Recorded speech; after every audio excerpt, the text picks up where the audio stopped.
What is up, YouTube? Welcome back to the channel. Pretty pumped right now because they have a really cool product I'm getting ready to share with you guys. I keep telling you guys. Obviously this video, I'm going to get right into it and let you guys know this video is sponsored by Topped On, and we're going to kind of dedicate this video to this new product that we got from them guys. So this is going to be a really nice really nice asset to the shop for us to use. We do have other brand scanners, guys, but I told Topped On that I wanted to get one of their higher end units and really put it to the test and eventually do probably a comparison between it and another really expensive known brand. So here it is, guys. This is the Phoenix Plus. We're working today. We're actually going to put it right to work. I'm going to show you guys how this thing works, but this is a real scenario too. This isn't made up. This is a LML Duramax. It's a 2014 model Duramax. And it has a, we're gonna put a Hydro Boost unit on it. It's leaking on the inside of the firewall. And it also has a customer complaint for a fuel leak. And I've already found it, I've already located it, but I am going to show how you could use this scanner to help you find this issue. Because if without a scanner, finding this fuel leak would probably be impossible, to be realistic with you guys, unless you just start throwing parts at it. So let's show you guys what we're gonna do real quick here. We're gonna open this thing up, and I haven't opened it at all, guys. I peeked inside, but I haven't taken it out. So you're gonna get my firsthand reaction on, what this thing actually does. I'm gonna set you guys up here, and here I've just peeked inside, but open it up here, see what it looks like. Oh, it comes with just another case. Okay. So big Topped On case here for it, which is really nice. Pop this guy open. Everything is sealed very nicely. Looks like here's some accessories here. Oh man, this packaging is honestly like next level. Wow. Looks like we've got something to hook onto a battery. I don't know what that is. Maybe a charger. This looks like a data link connector. Yep, and this is what that is. Data link connector. Comes with a couple different adapters. Some password stuff. Got to activate it. Owner's manual. More adapters. Man, this thing has a lot of adapters, so this is probably gonna be really handy for using this as like a pass-through tool or something like that, guys. Oh my gosh, look at this. All these adapters. This is wow. Wow. Okay, this is a lot right now. Dylan doesn't know what he's gonna do with all this stuff.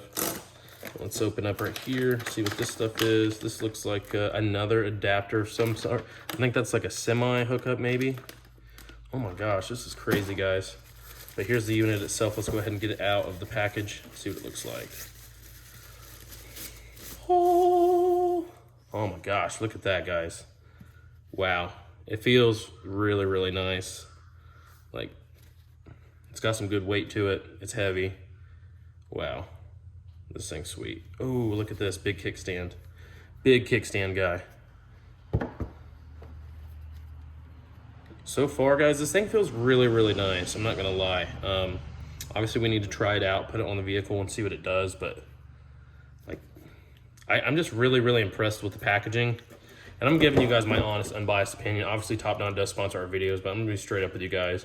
I buy a lot of other tools, and I'm just giving you guys my honest opinion, so that way you guys can, determine if you're looking for a scanner, whether you're working for another shop or whatever.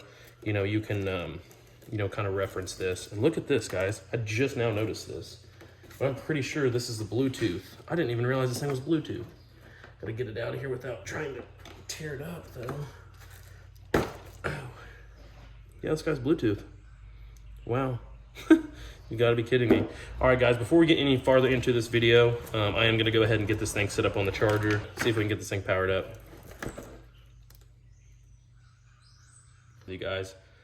Whenever we're scanning trucks, we move fast. Okay, we're gonna go through the setup. English. Okay, Wi-Fi setting. I don't know my Wi-Fi password. I'm such a freaking loser. All right, guys, and I don't read instructions usually. I'm just gonna get right into this, try to plug the Bluetooth part of this in. This truck is a 2014 LML, and for the last hour and a half, I've been battling finding why the OBD2 port wasn't working. These trucks kind of share circuits for multiple things. So I had to go through, check literally every single fuse. All the ones over here were fine. All these were fine. Boom, boom, boom. Had to go through. And the fuse ended up being blown. Wasn't even blown visually. I just had to use my ohm meter, and it was the one under the hood. So an hour in, we can finally plug into it. And I have already done some diag on it, so I know what this truck needs. But let's just check this out. Let's plug this guy in. Ooh, it's kind of so big that you can't really kind of have to push down on that. Okay.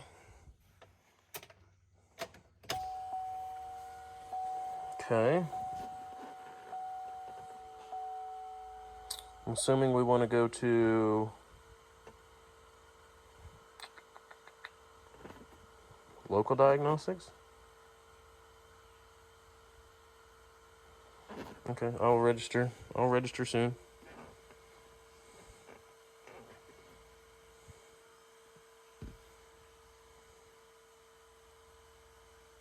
Okay. I don't know what that means. Okay. All right, let's just go to Chevy.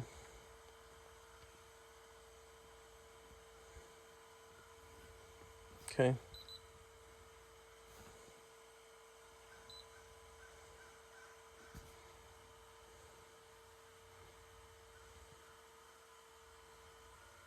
Let's just see if it'll automatically select it.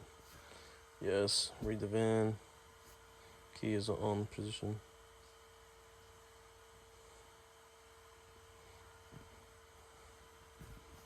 It's pretty fast, guys. I'm not gonna lie. This thing's pretty quick. I'm not gonna show you guys that VIN number. Blah blah blah. Don't look. Wow. Okay, this is different. This is different. Let's step up here so we can read this thing. Give you guys some better lighting. So the problem, guys, with this truck obviously is we have a fuel pressure leak. What we want to do is we want to maximize the fuel rail pressure to see what I know I keep moving. I'm just trying to find a good spot for this. We need to maximize the fuel rail pressure to see where it's leaking. So we're going to go to common functions. Why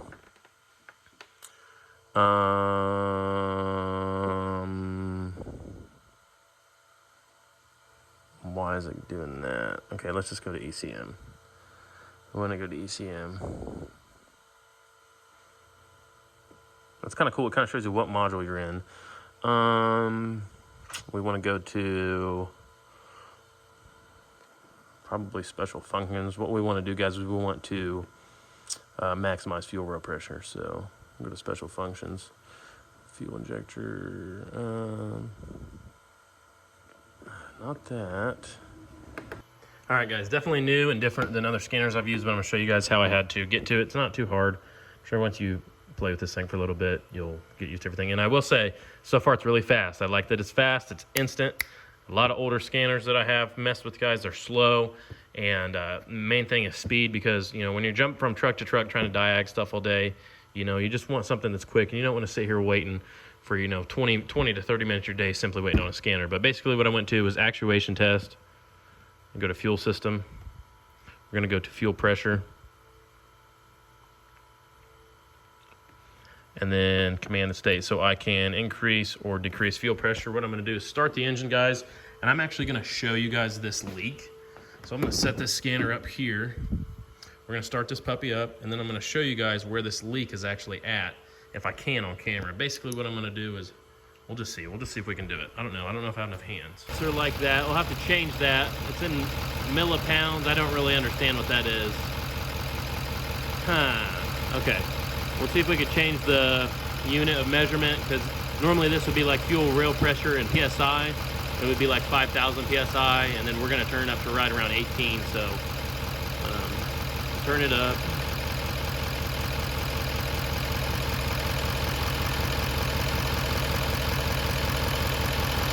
You guys can hear the engine changing tone.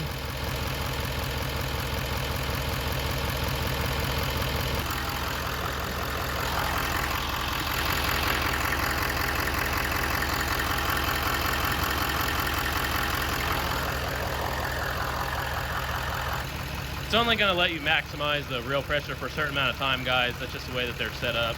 It's not going to let you sit here and do it like that forever. It's like a 20-second timer. That's how pretty much every scanner is going to be. But let me shut this off and I'll go over some things with you guys. So right off the bat there, I was able to use this to do a diagnostic within 5 minutes of opening it up. So out of the box, it is ready to use. It does want us to go in and change or register the unit, but it gives us all the info to do that, and we're probably gonna do that here in a second. But it'll only give you like 10 logins on a vehicle to do so. And I get that, you know, it's an expensive scanner and they just want to basically verify original ownership, stuff like that. I totally understand that. Usually whenever you buy a scanner like this off like a tool truck, you know, a higher end one, they're gonna do all that stuff, set it up for you, blah, blah, blah. You're just gonna have to do some of this stuff yourself because it is being ordered online. With that out of the way, I don't know if you guys were able to see it, but basically this truck is leaking fuel right. I don't know if you guys can see at the end of my light. This is the fuel rail pressure sensor. It's on the driver's side, obviously, and it is leaking where it meets the rail. The amount of labor that it takes to get to that, we're gonna only offer to replace the rail and the sensor. We're not gonna do just one or the other. So if he wants us to fix that leak, we're gonna have to put a whole rail on it and a new fuel rail pressure sensor. So that's where the leak's definitely coming from. I can see it's running all down the side of the bell housing and on the ground. Just by maximizing the fuel rail pressure with the Top-Don Phoenix Plus, we were able to make that leak present itself. Normally you'd have to be driving likely to see that leak, and it's probably leaking pretty bad when he's driving. We're only able to get around 17 to 18,000 PSI out of it idling, but I'm sure when it's driving it is a little more, it's probably throwing it a little bit more than that, and you have the wind, it's getting all over the firewall. The customer complaint was that he could actually smell it, so definitely pretty annoying, I'm sure. So, all right guys, I am now registering my product, so I'm gonna put my serial number and activation code in, and then I should be able to activate it and then finish my registration. That was really simple. I'll just put some info in, create a password and username, and the thing is registered now. So I'm now able to scan as many vehicles as I want. It would only let me use 10 before. So let's go over some of the other features this thing has. I'll try and read through the instructions as best I can and kind of show you guys what all this thing does. All right guys, so what I've come up with, I figured maybe that it, basically from what I can tell, and guys, I'm learning, so bear with me, but I've already figured out this thing has like a Google Chrome set up on it, so you can get on the internet, you know, get on Facebook, whatever. That way it looks like you're working on a truck at work or whatever, and you're actually on Facebook, so that's cool. But like I noticed on this truck especially, it came with this little extension, and you know, I was like, man, this thing's, you know, it's kind of big. You almost couldn't plug it in. You had to bend it. You had to bend the OBD2 port down a little bit, but it came with this little adapter that will easily fit in there, and then you could extend it to the module. And this one, I think I'll probably just leave it on this thing. That way I don't ever forget it. I'll always see it in a vehicle because I'm scared I'm going to forget this thing. So it's probably going to be permanently paired to this. You guys can see, boom. I think I'm just going to zip tie that guy on, and it's just going to be permanently paired. That way I don't ever forget this in a vehicle. So that's going to stay like that, but that's what that is for. And just going through some of the other, I'm going to just set everything over here. I'm going to talk about what I think it is that it came with, and yeah, we'll just kind of go back and forth. I think my module went into sleep mode. There it is, back on. So it has a battery tester function, and that is pretty sweet. To be honest with you guys, I don't know how to use it yet, but like I said, let's go through this stuff real quick. So it came with a couple different plugs here, and I'm thinking that these are for if it was in another country. They use different power outlets, so I don't think I'll need any of those. So I won't be using those. I think this is for a semi. I think this is so you can plug into a semi or maybe European vehicle. A lot of these adapters over here, I've never seen this stuff. So I mean, maybe a semi, maybe European stuff. More possible European stuff. I have no clue what that stuff is. I have no clue what this is. I've never seen it. And there's probably a reason for it. I've been doing this for a long time, guys. So this is another, I believe, adapter to go into a semi. All right, let's get down to this. I believe is the charger, so you can charge the thing. It has a little port here at the top. You can plug the guy in right there. It has a USB, I'm sure, so you can import and export files off of the unit, and then it has the charger port. So that is what that is. So with all that being said, guys, the main thing that we are going to need for the repair we're going to be doing on vehicles is going to be just this adapter to extend the wireless connection and the charger for the unit. And that's pretty much it. I have All this stuff we're going to keep, obviously. All this extra stuff we're going to keep, but these are the main things that we will be using for repair on this. There's a lot of features on this thing, and I just need to use it and learn. Guys, you can see, I mean, you have remote diagnostics, personal center feedback. You can literally get on the internet on this thing. I mean, it's super fast. We can get on YouTube. I mean, it's just wild. This is what, let's just see. This is what a brand new unit will recommend you if you're new on brand new YouTube account. Drunk at school. Okay, let's just make sure you guys go to Dirty Diamond.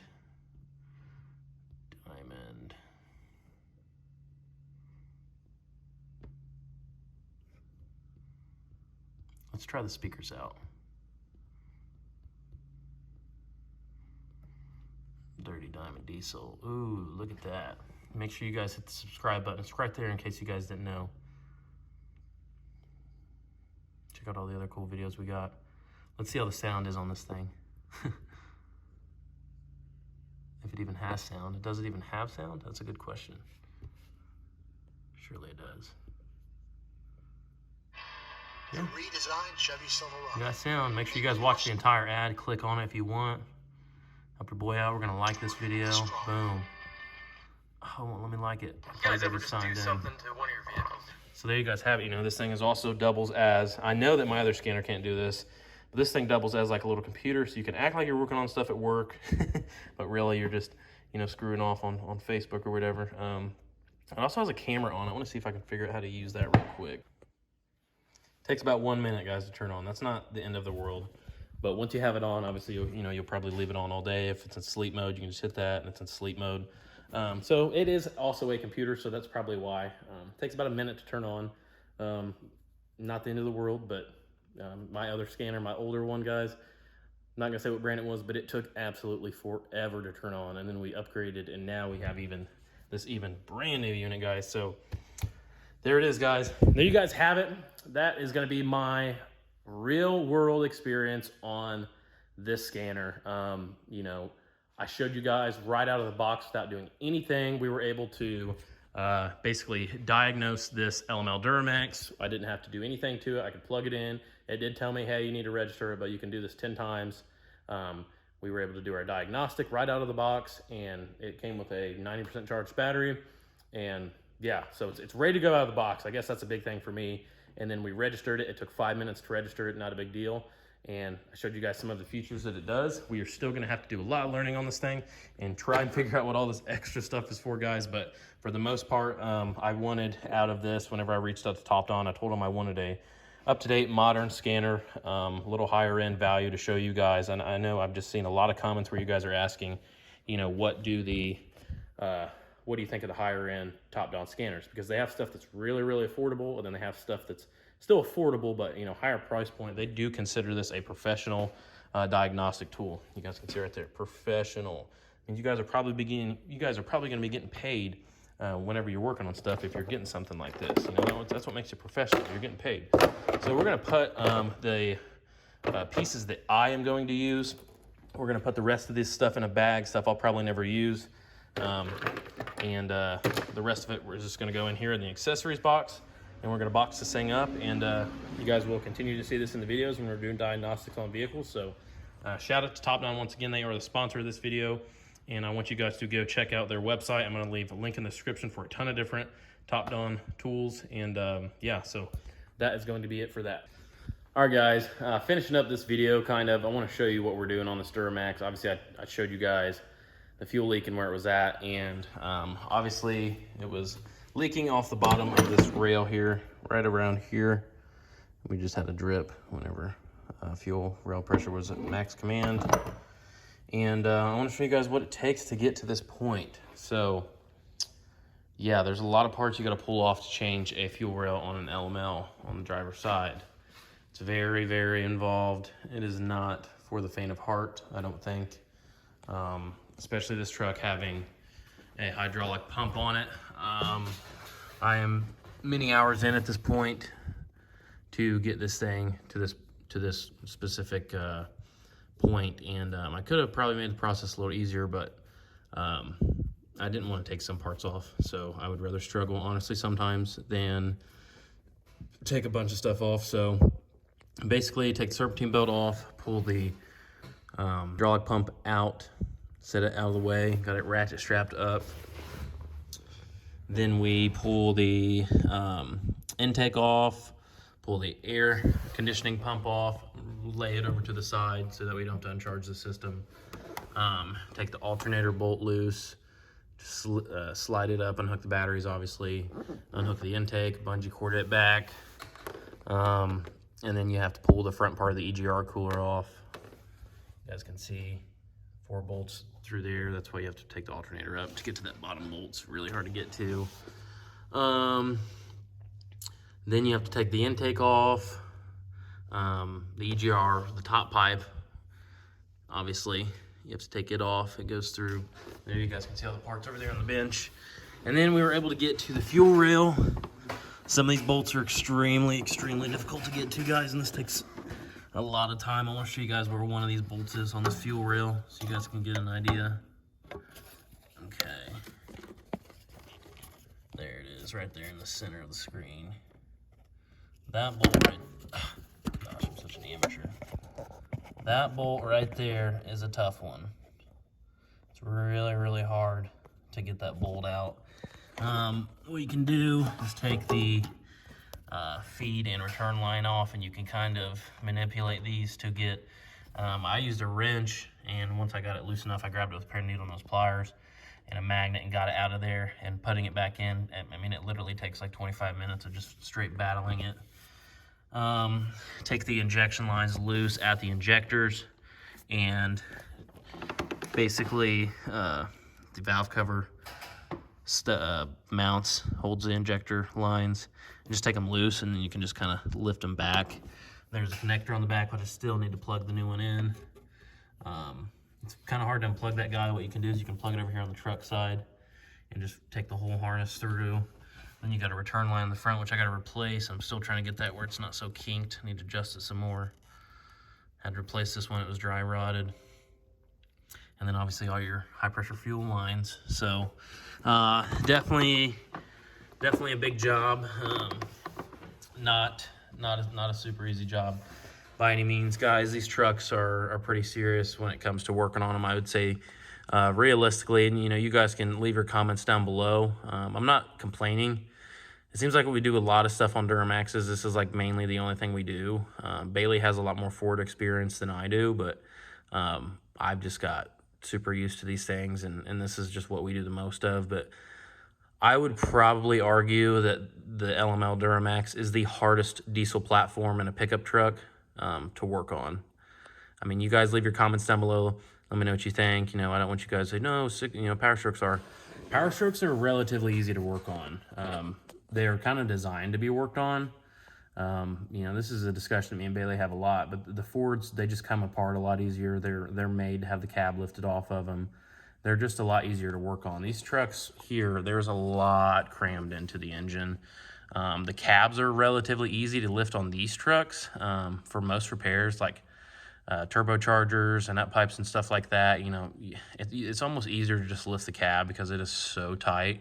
And especially higher mileage trucks like this, there's just so much corrosion that can build up on the bolts, and you can definitely get a turbo off one of these trucks without lifting the cab, but it's just one of those things, like you can lift a cab off one of these trucks in 4 hours, and once you have it in the air, I mean, you could even do it a little faster depending on how clean the truck is. I've done them in a couple hours before, but gosh, I'm 5 minutes into rambling at this point, but I'm just talking with you guys. So, if you want to click off, I get it. But, once you have the cab off one of these, they're not that bad.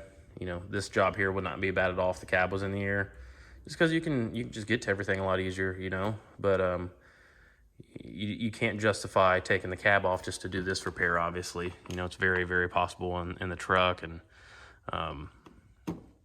yeah, so I don't know if that's a lot of rambling. I apologize to you guys, but oh well.